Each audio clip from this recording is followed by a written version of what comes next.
Menurut kajian, antara suami dan isteri di Malaysia ni, suami mati dulu.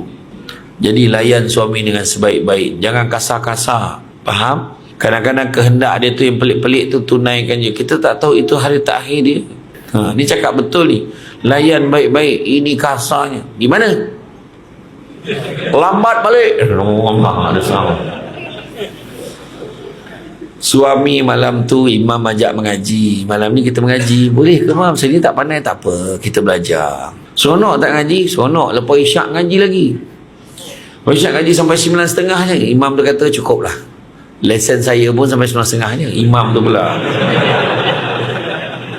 Bukan imam sini, imam tu lain. Dia pun balik. Bila dia balik, yang kawan ni pula pun balik. Lambat balik. Ingat rumah ni hotel. Ada sound lelaki ni. Abang tadi mengaji dengan imam. Baca pun berterabuk dalam mulut kau. Abang tadi mengaji dengan imam. Imam ajar abang. Bukan tak tahulah abang dengan imam confirm ni. Minum kopi kat kedai kopi ni. Confirm ni. La ilaha illallah, mulut kau. Jangan buat saya menunggu macam ni. Sejuk dah nasi tu. Dah marah lelaki dia. Esok tu imam tanya, malam ni kita ngaji lagi minta maaf mam, malam ni tak boleh. Kenapa pula? Malam tadi lain macam dia punya sound mam, tak boleh mam. Habis bila nak ngaji lagi? Tunggulah, dah lupa-lupa, besok kita ngaji lah balik. Malam tu lepas bagi salam tu balik.